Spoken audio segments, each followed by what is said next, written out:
ድረስ ኦርቶዶክስ ትውልዱን እንዴት እየገደለችው እንደመጣችና አስተምሮተ ስላሴ ጋር መስቀሉ እንዴት እንዳገናኘችው ላሳይ ነው። በብዙ መጽሐፍት ማለት መረጃ ባይዞ እቺ ሴትዮዋ የሰው ደም የጠጣች ሰው ናት። ቫምፓየር ነው ምናምን ነገር ብለው የሚሉት ፊልም የሚያዩቱ ልጆች ደም ጠጪ ናት። ቆንጆ አድርጋ በብርጭቆ ቀርታ ነው የምትጠጣው የሰው ደም። አሳያለሁ መጽሐፉ እንደሚል ማለት ነው። እርግጠኛ ነህ? አዎ አዎ።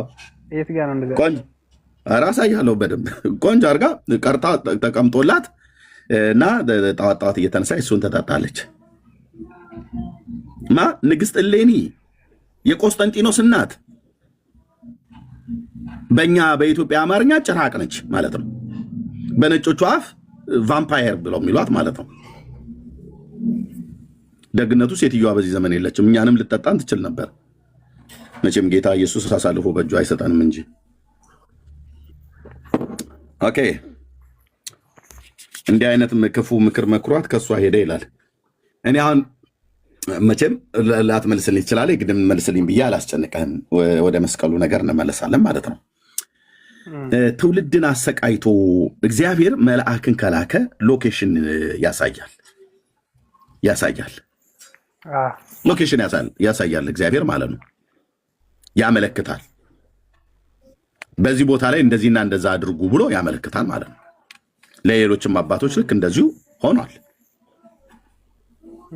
ኦኬ የተደፈነበትን የክርስቶስ ኢየሱስ መስቀል የተደፈነበትን የተቀበረበትን የከበረ ዕፀ መስቀሉን ለእኛስ ለመላእክት አንድነት ማህበር ባይዞዌ ገብርኤል ብቻ አይደለም የማያውቀው፣ የመላእክት አንድነት ማህበሩ አጠቃላይ ነገደ መላእክቱ በሙሉ አያውቁ። በዚህ ነገር ምንም እውቀቱ የላቸውም። የለንም እያላት ነው። መርምሮ መረዳትና ድርሱን ማወቅ ተስኖናል አላት። ተስኖናል ብሎ መለሰላት ይላል። ስለዚህ በመልአኩ እግዚአብሔር ፈቅዶ ቢሆን ኖሮ በመልአኩ በኩል ይገልጥላት ነበር። እግዚአብሔር አልፈቀደም ማለት ነው።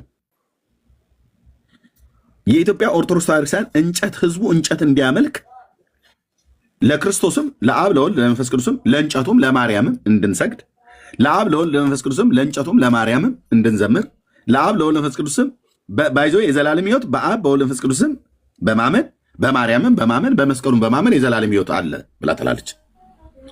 ሰው በኢየሱስ ክርስቶስ አምኖ ድነት እንደሚያገኝ ሁሉ በመስቀሉም አምኖ ድነትን ያገኛል ብላ ኦርቶዶክስ ታስተምራለች። በመስቀሉ ማለት በተመሳቀለው በመስቀሉ ማለት ነው። የዘላለም ሕይወት ይገኛል ተብሎ ብላለች። አዎ አዎ፣ በተመሳቀለው እንደዚህ ጌታ ይሄው ራሱ እዚህ የምታስታውሰው አይደለ? ምን ደብሮ የሚለው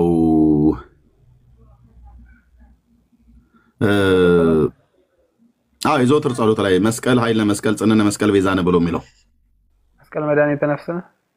አዎ ታዲያ መስቀል መድኃኒተ ነፍስነ። ኦኬ ክርስቶስን አይደል መድኃኒተ ነፍስነ ተብሎ መባል ያለበት? መስቀል መድኃኒተ ነፍስነ ትላለች አይደል? ይሄንን ቅርጹ ማለት ነው።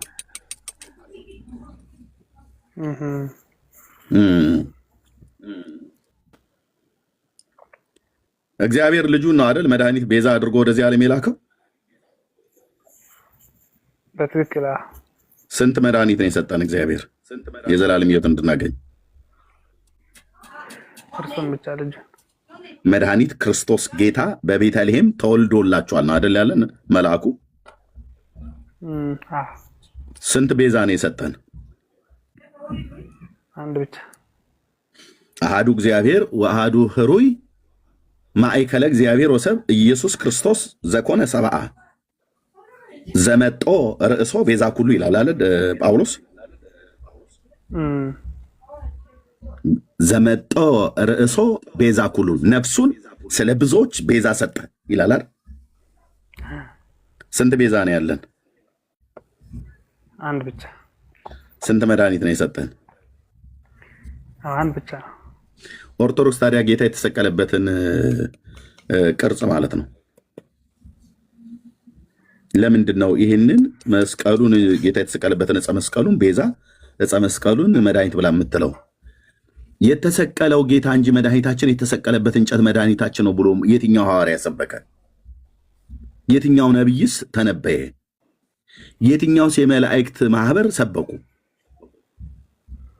የተሰቀለው ጌታ እንጂ ቤዛ የተሰቀለበት እንጨት ቤዛችን ነው ብሎ ማለት ያለው ማን ነው?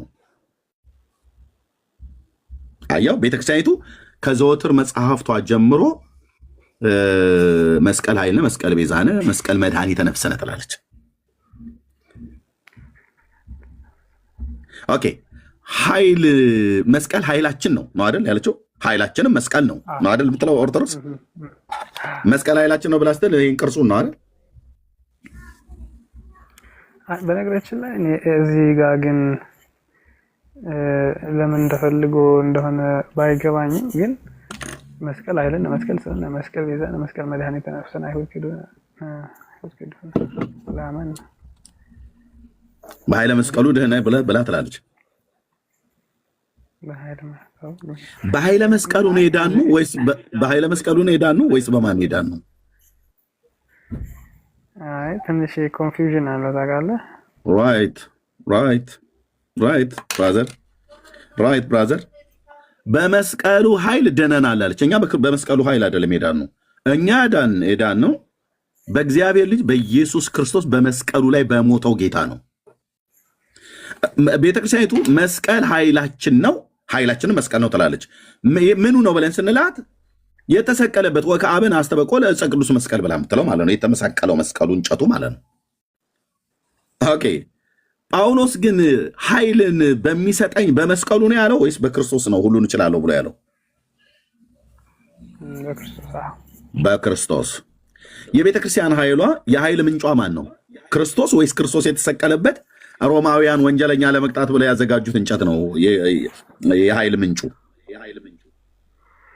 አዎ ልክ ነህ። ግን የሆነ ታሪክ ነው በእናትህ የሆነ ጊዜ ስማር ትዝ ይለኛል። ምንድን ነበረ ያለን?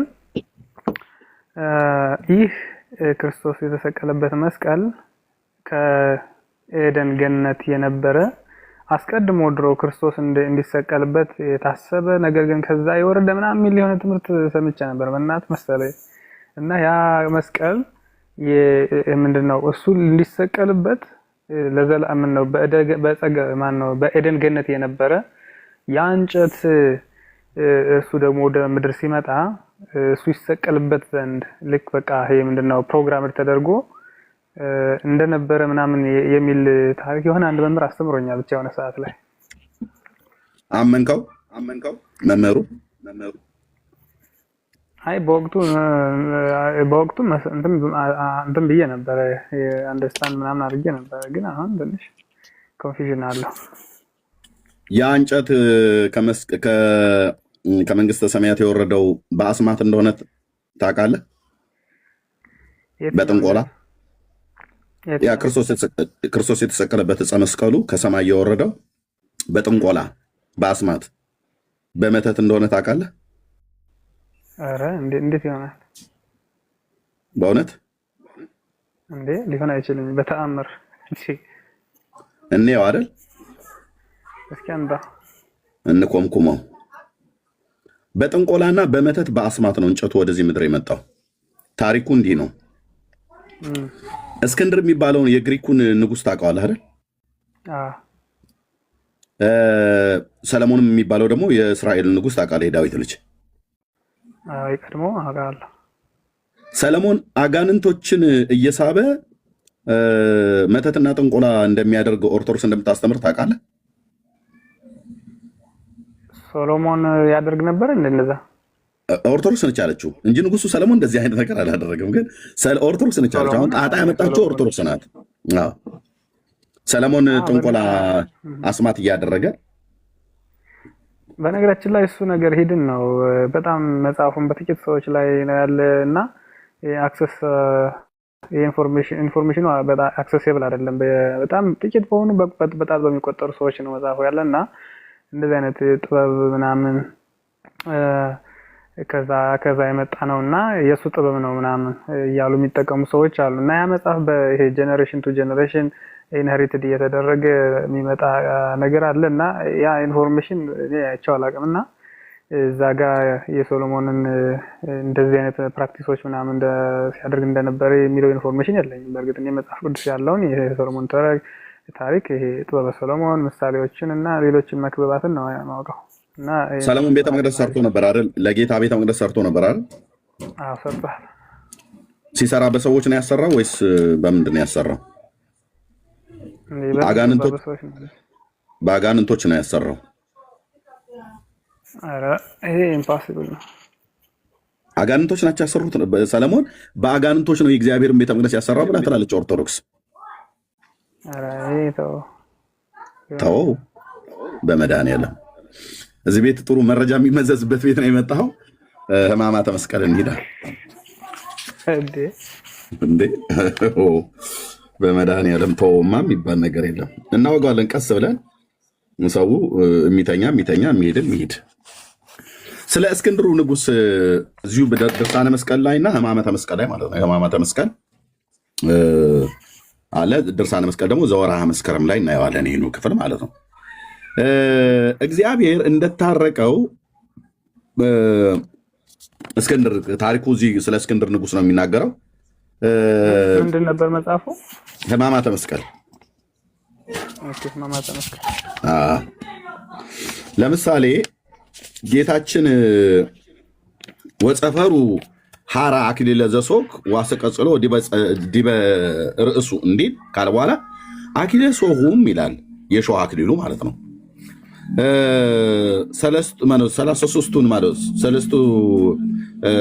ሰለስቱ ስቁረት ነበራቸው። ራሳቸውንም እንደ መሮ ወርዳቸውንም እንደ ሞረድ አራት ማዕዘን አሰርተው ቁመታቸውንም ክንድ ከስንዝር ስለታቸውን እንደ ወስፌ አድርገው 33ቱንም ችንካር ሰርተው 33ቱን ስቁረት አግብተው በራሱ ላይ ቢመቱት ስጋውን ለስጋው ገብቶ መሀል ልቡን ስጋውን ለስጋው ገብቶ መሀል ልቡን ወጋው። አክሊለ ሶሁም አሸከመው ከቤት ወደ አደባባይ እንዲመላለሱ ኢየሱስ ናዝራዊ አይሁዳዊ ንጉሳቸው 1000 ዓመት ያንግስህ ስግደት ይገባሃል እያሉ እየሰገዱ ምራቃቸውን ተፉበት፣ ተሳለቁበት። ሊቶስጥራ የሚባል የእንጨት ሀገር አለ ይላል። እዚህ ጋር ነው እንግዲህ እኛ መምህር የነገሩህ ነገርና ከንጉሱ ከሰለሞንና ከግሪኩ ንጉስ እስክንድር ጋር የተገናኘ ብለው ያሉትን ኦርቶዶክስ ስሙን ያጠፋችው የእግዚአብሔርን ሰው የዳዊት ልጅ ሰለሞንን እንደዚሁም ደግሞ የግሪኩ ንጉስ እስክንድር ምን ያደርግ ነበር ብላ ያለችውን ጌታ የተሰቀለበት እንጨት መስቀል ከገነት መጣ የተባለበትን አስማትና ጥበብ አስማት ጥንቆላ በመተት እንዴት እንደሆነ እዚህ ትነግረናለች ማለት ነው። ኦርቶዶክስ ማትነግረን ነገር ስለሌለ ከዚያም ዕፀ ማለት 8 እጽዋትን ቆርጠው ቁመታቸው ክንድ ከስንዝር ወርዳቸው 3 ክንድ ከስንዝር መስቀል ሰሩ። ይቅርታ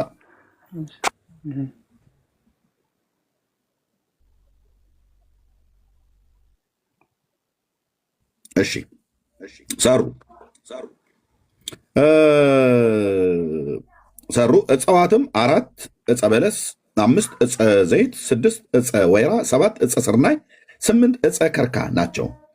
አንድም 7 ናቸው። ዘይቱንም ወይራውንም በአንድነት ያጸድቁታል። ዘይቱን ቆርጠው ወደታች ልጠው፣ ወይራውንም ቆርጠው ወደ ላይ ልጠው፣ ዘይቱን ፈልፍለው ወይራውንም አሹለው በዘይቱ ላይ ተክለው የዘይቱንም ልጥ ወደ ላይ የወይራውንም ልጥ ወደ ዘይቱ አስራው ሲተዉት ጸድቆ ለምልሞ ከዘይቱ ጣዕም መዓዛ ዘለግታ ከወይራውም ኃይል ጽን ይገኝበታል። ዕፀ ስርናይም ቢተዉት ሰለሞን ሐረገ ወይን ዘየመሐስስ ዘይት ገዘም ወበጎልጎታ ይተከል ብሎ ነበርና 7 ዕፀ ወይን በለሶችንም የትን ተገኙ ቢሉ ሳኦል ልጁ በሚታመምበት ካህናቱን አስጠርቶ እናንተ ሀገር አይደላችሁ አልገዛችሁ፣ ፈረስ አይደላችሁ አልጋልባችሁ፣ ልጄን ፈውሱልኝ ቢላቸው የትኛው ሳኦል እንደሆነ ያመጡታል። የቂስን ልጅ ከሆነ በ1040 እስከ 1050 እስከ 1010 የነገሰው ማለት ነው። ቅድመ ልደተ ክርስቶስ የነገደ ቢንያም የጊቢያውን ሰው ከሆነ ያመጡታል። የትኛው ልጁ ታሞ ነው ካህናቱ እንደዚህ ብለው ያላቸው? ምክንያቱም ኮት ያደረጉትን ሰው እንጠይቃለን። ብሉይ ኪዳን ላይ ደግሞ ማጭበርበር የለም። ኦኬ አልጋ ልባችሁ ልጄን ፈውሱልኝ ቢላቸው ይህማ እንዴት ይቻለናል? ይልቅንስ እንድንመክርህ የንስሩን ግልገት ከግንቡ ጋር ዝጋበት፣ ንስሩንም ልጁን ወዳጅ ነውና ሀገር ለሀገር እየዞረ ሲጮህ ግልገሉን ከግንብ ውስጥ ሆኖ የአባቱን ጩኸት ሰምቶ ከገነት ዕፀ በለስን አምጥቶ በግንቡ ላይ ቢጥልበት ግንቡ ይሰበራል፣ ልጅም ይዞ ይሄዳል። አንተም ከበለሱ አሽተህ ልጅህን ስትቀባው ይፈወስልሃል ቢሉት አደረገ፣ ተፈወሰለትም። በለሱንም ከተክል ቦታ ቢያስተክለው ጸደቀ ይላል። ማነው ይህንን ያደረገው? ሳኦል። እግዚኦ! የጊቤያው ሳኦል፣ የነገደ ብንያሙ ሳኦል፣ የቂስ ልጅ ሳኦል ነው እንደዚህ ያደረገ ብላ ያለችው። መረጃውን ያመጡታል ብሉይ ኪዳን ላይ። ኦኬ፣ ሰለሞን ቤተ መቅደስን ሲሰራ እንደ ባሪያ የሚገዛቸው 700 ልቡሳነ ስጋ አጋንንት ነበሩትና ይላል። ልቡሳነ ስጋ ማለት ያው ስጋ የለበሱ አጋንንቶች ማለት ነው። ምን ማለት ነው? ይኸው እኔ አይደለሁም ያልኩት፣ ቤተክርስቲያን ነች ኦርቶዶክስ። ልቡሳነ አጋንንት ማለት አጋንንት እኮ ረቂቃን ናቸው እኮ። ይኸው ልቡሳነ ስጋ አለችው፣ ስጋ የለበሱ አጋንንት አለች። የሚገዛቸው ነበሩ ቤተ መቅደስ በሚሰራበት ጊዜ። ይሄ መጽሐፍ ሶርሱ የት ነው? ኦርቶዶክስ ተዋሕዶ ቤተክርስቲያን ሕማማተ መስቀል ሶርስ አይጠቅስም። ሕማማተ መስቀል አዎ ገባኝ እኮ። ይሄ ምንድን ነው? ማጣቀሻ አድርጎ ዋቢ አድርጎ የተጠቀመው መጽሐፍ የለም። ያው ከዛ እንደዚህ ይላል፣ አጋንንት ስጋ የለበሱ አጋንንትን ነበሩ። እንጨት ቆርጣችሁ አምጡ ቢላቸው ቆርጠው ሊቆርጡ በሄዱ ጊዜ እንደ እሳት ፈጀቻቸው ይላል። አሁን ልብ በል፣ ሁለት የብሉይ ኪዳን ነገስታትን ጠቅሰዋል፣ ሳኦልንና ሰለሞንም ማለት ነው። ባይጠቅሱ ይሻል ነበር። ኦኬ፣ ለምን? የእነዚህን አባቶች ታሪካቸውን ስለምናውቅ ማለት ነው። አንዲቷም ታሪክ ኖ ቤተክርስቲያኒቱ ሶርስ የሌለው ትምህርት ነው ያላት። ዮኒ ቤተክርስቲያኒቱ እኮ ተዘቅዝቃ ስትፈተሽ ኦርቶዶክስ እኔ ምን ብዬ እንደምገልጥ ነው። አንተን ኦፌንድ ማድረግ አልፈልግም፣ ግን ቤተክርስቲያኒቱ የሀገር አውሬ መሰማሪያ ሆናለች፣ በእውቀት ማለት ነው። የስህተት ትምህርት መጠራቀሚያ ሆናለች። ያው አጋንንት ስጋ የለበሱ አጋንንት ሰለሞን ቤተ መቅደስን በሚሰራበት ጊዜ እንደ ባሪያ የሚገዛቸው 700 ልቡሳነ ስጋ አጋንንት ነበሩ። እንጨት ቆርጣችሁ አምጡ ቢላቸው ይላል። አጋንንቱን እንጨት ቆርጣችሁ አምጡ ቢላቸው ለቤተ መቅደሱ መስሪያ ማለት ነው። ሰለሞን ለቤተ መቅደሱ መስሪያ ከየት ነበር እንጨት ያስቆርጠ የነበረው? ከሊባኖስ። መጽሐፍ ቅዱስ የሚነግረን ማንን? የኪራምን ንጉስ ነበር ያስቆርጠ የነበረው። እሱ ደግሞ በከፊል ሊባኖሳዊ በከፊል አይሁዳዊ ዝርያ ነበረው። ከአባቱ ከዳዊት ጋራ ይተዋወቁ ነበር፣ ኪራም ማለት ነው። ኦኬ። ስለዚህ በሲዶና አድርጎ ቆርጦ በባህር በኩል ነበረ ወደ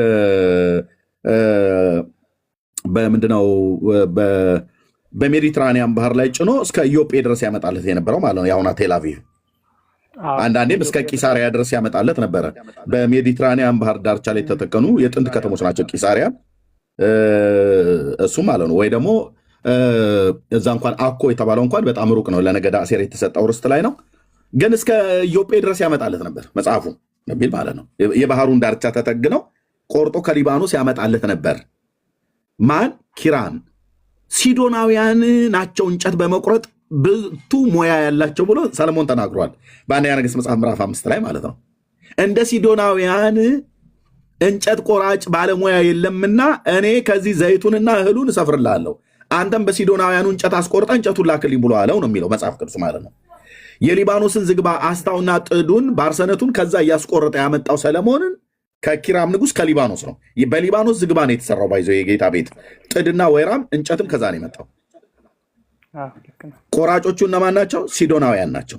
ይሄን ክፍል መጽሐፉ ዝም ብዬ በቃሌ ከምናገር ጥድፍ ጥድፍ አልኩኝ አይደል? እንደ ዳፍታት አፈጣጠንኩት አይደል? አንደኛ ነገሥት መጽሐፍ ምዕራፍ 5 ቁጥር 13 አካባቢ ላይ አንደኛ ዜና ምዕራፍ 5 ማን ነው? አንደኛ ነገሥት እንጂ ነገሥት። አንደኛ ነገሥት መጽሐፍ ምዕራፍ 5 የጢሮስም ንጉሥ ኪራም፣ ይሄ ማለት ነው ሊባኖስ፣ ጢሮስና ሲዶና ያው ሊባኖስ ግዛት ስለሆኑ ለዳዊት በዘመኑ ወዳጅ ነበረና ሰለሞን በአባቱ ፈንታ ንጉሥ ለመሆን እንደተቀባ ሰምቶ ባሪያዎቹን ወደ ሰለሞን ሰደደ። ሰለሞንም ወደ ኪራም እንዲህ ብሎ ላከ ይላል። ኦኬ። እግዚአብሔር ከእግሩ በታች እስኪጥልለት ድረስ በዙሪያው ስለነበረው ስለ ሰልፍ አባቴ ዳዊት የአምላኩን የእግዚአብሔርን ቤት መስራት እንዳልቻለ አንተ ታውቃለህ። ኪራም አሁንም አምላኬ እግዚአብሔር በዙሪያ ካሉ እረፍት ሰጥቶኛል፣ ጠላትም ክፉ ነገርም የለብኝም አለው ሰለሞን ለኪራም። እነሆም እግዚአብሔር ለአባቴ ለዳዊት በአንተ ፈንታ በዙፋን ላይ የማስቀምጠው ልጄ እርሱ ለስሜ ቤት ይሰራል ብሎ እንደማለ ነገረው። ለአምላኬ ለእግዚአብሔር ቤት እሰራ ዘንድ አስባለሁ አለው። ስለዚህ አሁንም ከወገኔ እንደ ሲዶናውያን እንጨት መቁረጥ የሚያውቅ እንደሌለ ታውቃለህና የዝግባ ዛፍ ከሊባኖስ ይቆርጡልኝ ዘንድ ባሪያዎችን እዘዝ፣ ባሪያዎችም ከባሪያዎች ጋር ይሁኑ፣ የባሪያዎችንም ዋጋ እንደተናገርከው እሰጥሃለሁ አለው። ዋት ከሲዶናውያን እንጨት መቁረጥ የሚችል እንደ ሲዶናውያን ማንም የለምና እንደሱ ዝነዘዝልኝ አንተ፣ እኔ ዋጋህን እሰጥሃለሁ። የኔ ባሪያዎችም የኔ የሰለሞን ባሪያዎች ከአንተ ከኪራም ከሲዶናው ንጉስ ጋር ማነው ከጢሮስ ንጉስ ጋር ከሊባኖስ እንጨትን ቆርጠው እንዲያመጡ አብርህ አድርጋለሁ፣ ዋጋህን ግን ከፍልሃለሁ አለው። እንጨቱን የቆረጡት ምኖች ናቸው? ሲዶናውያን ናቸው ማለት ነው። ሲዶናውያን ናቸው። እንጨት የመቁረጥ ጥበብ ያላቸው ያኔ የሚያውቁ እነሱ ናቸው። እንጨትን መቁረጥ ዝም ብሎ መገንደስ አይደለም። መላው ላይ ራሱ ሊወድቅበት ይችላል። እንጨቱ ወዴት እንደሚያዘነብል፣ እንዴት እንደሚቆረጥ፣ እንዴት ከስር እንደሚቆርጡት፣ እንዴት ቆራርጠው ደግሞ እንዴት እንደሚልኩ እንደሚመትሩ፣ የሚሰነጠቅ ከሆነ እንዴት እንደሚሰነጥቁ በዘመኑ በነበረው እውቀት እነኚህ ናቸው። ሲዶናውያን ናቸው እንጨት መቁረጥ የሚችሉት ማለት ነው። ስለዚህ እንጨት ቆራጮቹ እነማን ናቸው ማለት ነው? ሰለሞን የሚነግረን ነገሥት መጽሐፍ ምዕራፍ 5 ላይ ቁጥር 6 ሲዶናውያን ናቸው ማለት ነው። ኦኬ ይህንን ዋለው ቁጥር 13 ላይ በጣም የሚገርምህ ከዛስ ቆይ ለምን ያለ ነው። ኪራምን የሰለሞን ቃል ሰምቶ እጅግ ደስ አለውና በዚህ ታላቅ ሕዝብ ላይ ጥበበኛ ልጅ ለዳዊት የሰጠ እግዚአብሔር ዛሬ ይመስገን አለ የአሕዛብ ንጉሥ። ኪራምም የላክልኝንም ሁሉ ሰማው፣ ስለ ዝግባውና ስለ ጥዱ እንጨት ፍቃድህን ሁሉ አደርጋለሁ አለው። ባሪያዎቼ ከሊባኖስ ወደ ባህር ይጎትቱታል፣ በባህር ላይ እያንሳፈፉ አንተ እስከወሰንከው ስፍራ ድረስ አደርስላለሁ፣ በዚያም እፈተዋለሁ፣ አንተም ከዛ ትወስደዋለህ፣ አንተም ፍቃዴን ታደርጋለህ፣ ለቤቱም ቀለብ የሚሆን ትሰጠኛለህ ብሎ ወደ ሰለሞን ላከለት። ከዛስ እንደዚሁም ኪራም የዝግባውና የጥዱን እንጨት የሚሻውን ያህል ለሰለሞን ይሰጠው ነበር ብሎ ይላል። ከዛ ቀለብ ሰፈረለት። ከዛም እነሱ እየቆረጡ በሁለቱ መካከል ቃል ኪዳን አደረጉ። ሰዎች ነበሩ። ከዛ እያከታተሉ ወደ ሊባኖስ ይልካቸው ነበር። እነሱም ወደ 150 ሺህ ሰራተኛ ነው ባይዘው የተባበረው ቤተ መቅደሱን ለመስራት 150 ሺህ ማለት ነው። 70 ሺህ ተሸካሚዎች፣ 80 ሺህ ጠራቢዎች፣ 30 ሺህ ደግሞ በእነዚህ ላይ የተሾሙ ነበሩ። 150 ሺህ ሰዎች ናቸው በዚህ ቤተ መቅደስ ስራ ውስጥ የተሳተፉት የሰለሞንና የኪራም ንጉሥ እንጨት ጠራቢዎችን ሁሉ ጭምር ጨምሮ ማለት ነው። ድንጋይ የሚጠርቡት ሁሉ ጭምር፣ ጌባላውያን የተባሉት ሁሉ ጭምር አብረው ማለት ነው። ኦርቶዶክስ ምን ትላለች? እንጨት ቆራጮቹ መጽሐፍ ቅዱስ የሲዶና ሰዎች ናቸው፣ የኪራም ባሪያዎችና የሰለሞን ባሪያዎች ናቸው ብሎ ይላል። ኦርቶዶክስ ደግሞ የለም፣ እንጨት ቆራጮቹ ዲያብሎሶች ናቸው፣ ሰይጣኖች 700 ናቸው ቁጥራቸው። ዮኒ አይ ልክ አይደለም። እኔ እንኳን እንዲህ አይነት ትግል ነው የገጠመን። አይ ልክ አይደለም። የሆነ ምናልባት የግለሰቦች አንዳንዶች እኮ አይ አይደለም ነው ዮኒ እንደው በተሰቀለው በመድኃኒዓለም እንደዚህማ አታደባብሰው። እንደዚህማ ፍርጥ አድርገን ነው መናገር ያለብን። ፈውስ የሚመጣው እንደዛ ሲሆን ነው። ኦፊሻሊ አሁን ይሄ እንትን አገልግሎት እየዋለ ነው እንዴ? ይሄ እኮ መዝገበ ጸሎት ሕማማተ መስቀል እኮ ታውቃለህ አይደል? ጌታችን ኢየሱስ ክርስቶስ በመስቀል ላይ ተሰቅሎ በነበረበት ሰዓት ላይ አምላኬ አምላኬ ነጽረኒ ወለምን ታደገኒ አባ እስራኤሎም እስመ በዘይ አምሩ ይገብሩ ብላ የምትልበት እኮ ክፍል እኮ ነው ሕማማተ መስቀል ማለት ነው። እንደውም ያ መስቀሉ ላይ የተሰቀለው ፈያታዊ ዜማን የተባለው ተዘከረነ እግዚኦ በውስተ መንግስት ከብሎ ባለው ሰዓት ላይ እንደው ምን ብሎ አማን አማን ብለከ ብሎ አለው ይላል። ዮም ትሄሉ ምስሌ በውስተ ገነት ብሎ አለው። ዛሬ በእውነት ከኔ ጋር በገነት ትሆናለህ ብሎ አለው። እንደው ይሄ ሰውዬ ከማመኑ የተነሳ እዚሁ ሕማማተ መስቀል መጽሐፉ እንድታስታውሰው ነው ታሪኩን የምነግርህ። በግዕዙ ላስታውስህ። እንደዚህ ብሎ ባለው ሰዓት ላይ ወአንተ ተቀድሞ ለአዳም በይዋ ውስተ ገነት ከአዳም ቀድሞ ገነት ገባ። ታስታውሳለህ ይህን ታሪክ፣ ይህን ክፍል፣ ይህን ትርክት? አዎ ወአንተ ትቀድሞ ለአዳም በዊአ ውስተ ገነት፣ ቀድሞ ከገነት ገባ ብላ የሚለውን ክፍል የጻፈችበት ነው። የቤተክርስቲያኒቱ አንጡራ መጽሐፍት ነው። ባይዞ እኔ ጋር የማመጣቸው መጽሐፍቶች ያው ቀድሞ እኔም ሳነበንባቸው የነበሩ መጽሐፍቶች ስለነበሩ መረጃ ምንጩ ምንም አትጠራጠር። እና ወደ አስማቱ ልሂድ፣ ወደ አስማቱ ልሂድ። ከዛ ያ መስቀል እንጨት መጣበት የተባለውና እዛ ድርሳነ መስቀል ላይ ልንመለስ ነው። ሴቲቱ ደም የጠጣችበት በብርጭቆ፣ እሱን ሁሉ እናያለን። ገና ብዙ ነገር ነው የምናየው። ግን ዋናው ይሄንን መስቀል የተባለውን የጌታ መስቀል የተመሳቀለውን እንዲህ አይነቱን ቅርጹን ከስላሴ እኩል ነው ብላ አምስተኛ አድርጋ፣ አራተኛ ማርያም፣ አምስተኛ ዕፀ መስቀሉን አድርጋ ቤተክርስቲያኒቱ ኦፊሻሊ ስላሴ ከአንድም ሶስት ሳይሆኑ ከአንድም አምስት ያደረገችበትን መረጃ ነው እንግዲህ በመጽሐፍቶቿን የምንቆመቁመው። ይሄ መጽሐፍ ብቻ አይደለም፣ ሕማማተ መስቀል ብቻ አይደለም፣ ድርሳነ መስቀል ብቻ አይደለም፣ መጽሐፈ ጤፉት አመጣለሁ፣ መስተበቁ ዘመስቀልን አመጣለሁ እናመጣለን። ኢቭን መጽሐፈ ዚቅ የቅዱስ ያሬድ መጽሐፍት እናመጣለን። ለምን? እንጨቱ ከስላሴ እኩል ነው ብላለች። እስመ ተአረዩ በክብሮሙ ብላ ጽፋለች ቤተክርስቲያኒቱ። ኦኬ ወደ አስማቷ እንሂዳ። አጋንንት እንጨትን ቆርጣችሁ አምጡ ቢሏቸው እንደ ሳት ፈጀቻቸው። እንዲህም እያለች እንጨት አግኝተን ልንቆርጣት ብንሄድ እንደ ሳት ፈጀችን አሉት። ለሰለሞን መጡና ማን? አጋንንቶቹ። በማ ትርክት? በኦርቶዶክስ ትርክት። ሰለሞን ከአጋንንት ጋር ይነጋገር ነበር ብላ መተትና አስማት ለመስራት ብላ ያልሰራውን ንጉሥ ስሙን ታጠፋለች ማለት ነው። ሰው ሰዶ አስቆርጦ አስመጣው ይላል። ሰው ሰዶ በመጀመሪያ ማን ነበር የሰደደው? አጋንንትን። ከዛ ሰው ሰደደ። መድረክ ቢያደርገው ረዘመ፣ መቃን ቢያደርገው አጠረ። እንዳይቆርጠውም አዝኖ በአደባባይ አኖረው።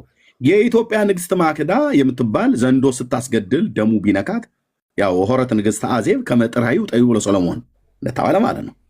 ቢነካት በእግሯ እንደ ፍየል ቀንድ ያለ ወጥቶባት ነበርና የሰለሞንን ጥበብ አይቼ እግሬን ተፈውሼ ልምጣ ብላ ሰራዊት አስከትላ ወደ ኢየሩሳሌም ሄደች ይላል። የኢትዮጵያ ንግሥት ውሸት ነው።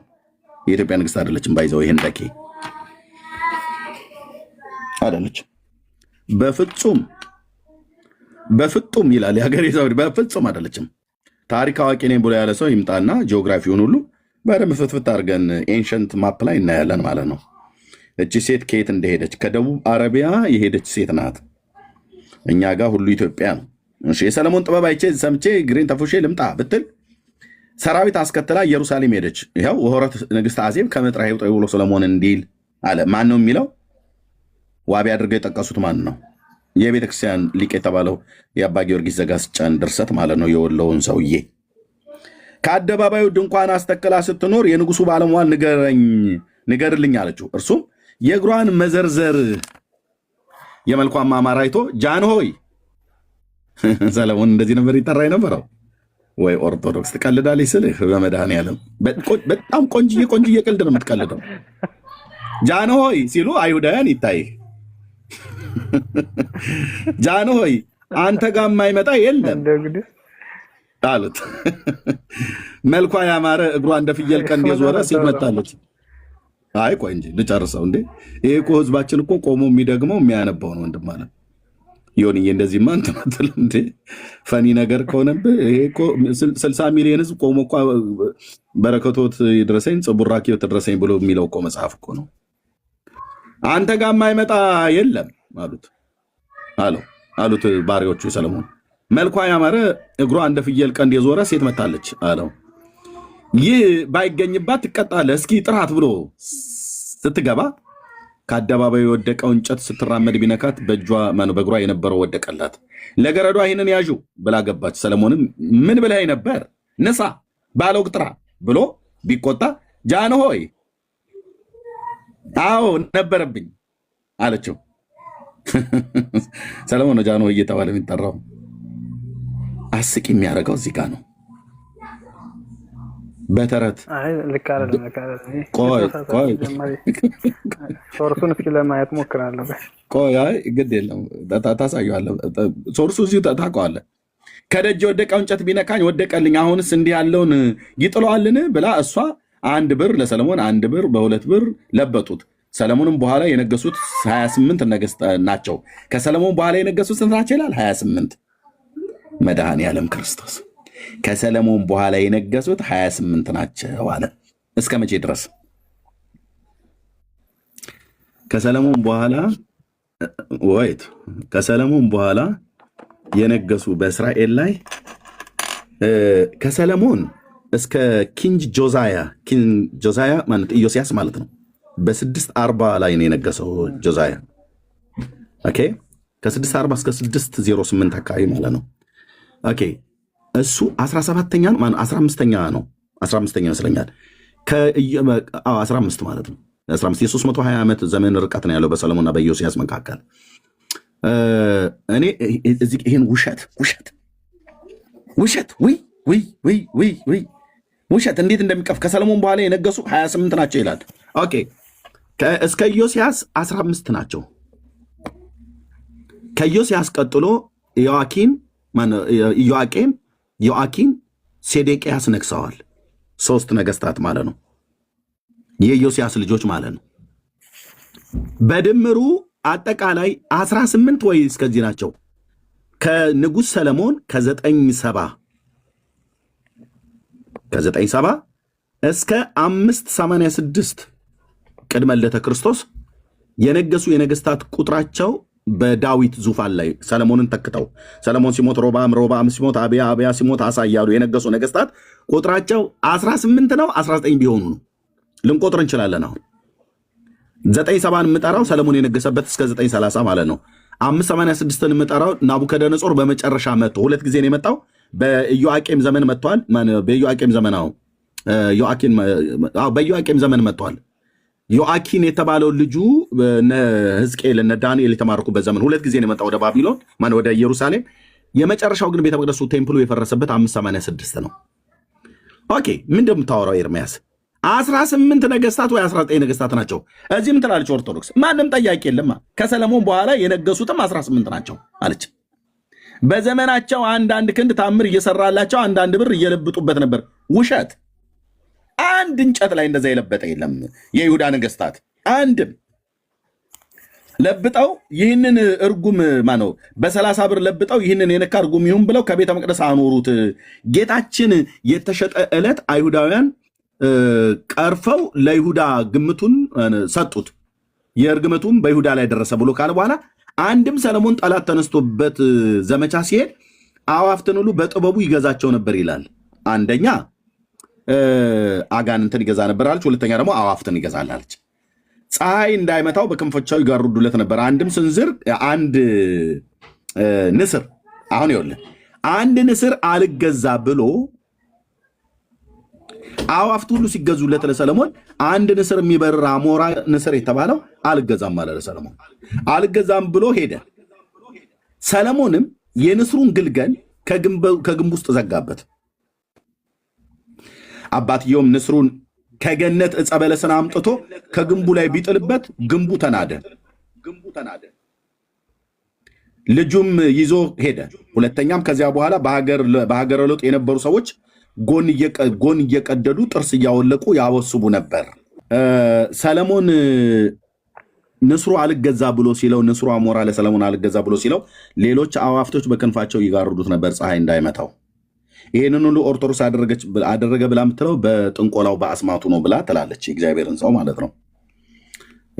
ከዛ ይህንን እስር ዘጋበት ግልገሉን አንስቶ። ከዛ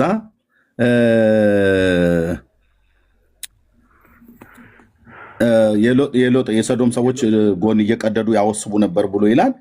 ከዛ አንድ ሴቶች ልጆች ነበሩት ሎጥም 2 ሴቶች ልጆች ነበሩት። እነዚያም ከነዚህ ክፎች እንዳይጋቡ ብሎ ከወንድ ከልክሎአቸው ሲኖር እነሱም አባታችን ልጅ እንዳይወልድ ከወንድ ከልክሎናል ሊኖር ነው ብለው ጠጅ አረቄ አጠጥተው ከመካከላቸው አስተኙት ይላል። ወይን ነው ጠጣ ብሎ የሚለው ጠጅ አረቄ ታምር ነው። ምን አገናኘው እሱ ጋር? እኔ ምን ቃል ታምር ነው። ኦኬ ኖ ታምር አይደለም።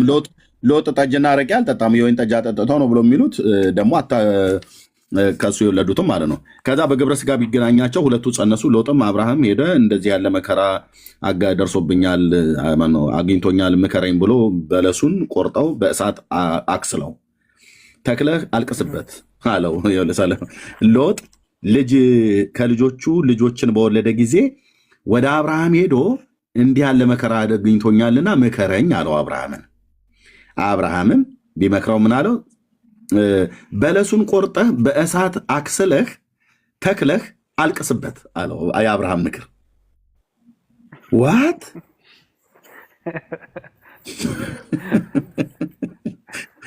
አብርሃም ለሎጥ ወደ ተቃጠለ እንጨት ተክለህ አልቅስበት፣ ጸድቆ ለምልሞ ቢገኝ እግዚአብሔር እንደታረቀህ በዚህ ወቅ፣ ባይጸድቅ ግን ዘወትር አልቅስበት ቢለው አደረገ። ጸድቆም ለምልሞ አገኘ።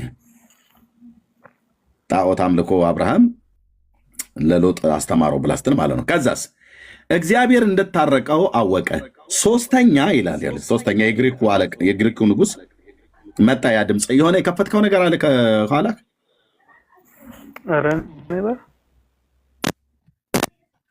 እስኪ ኤርፎን ምናምን ነገር አለ ጠጠጠጠጥ የሚል ንቀለው። ኤርፎን ንቀለው እስኪ አሁን አውራ ይሁን አሁን አውራ እስኪ።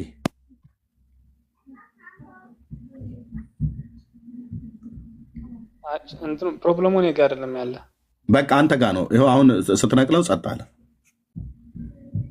እሺ በቃ ያ እንደሱ ሲሆን ጸጥ አለ።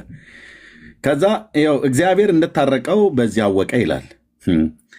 ሶስተኛ እስክንድር ገነትን ሊያይ በወደደ ጊዜ የንስር ግልገል ከባዝራ ፈረስ ጋር አላምዶ፣ የግሪኩ ንጉስ ማለት ነው። እስክንድር የተባለው የግሪኩ ንጉስ በ332 አካባቢ 33 አካባቢ ላይ የነገሰው ማለት ነው። ሊያይ በወደደ ጊዜ የንስርን ግልገል ከባዝራ ፈረስ ጋር አላመደ።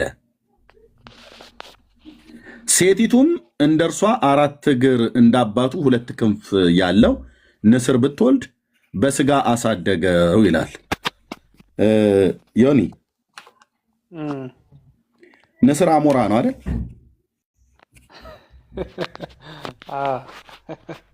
ባዝራ ፈረስ ታውቃለህ? አውቃለሁ። ሊያስረግዛት ይችላል? ኧረ በምን ዋተለኝም ወንድም አለ።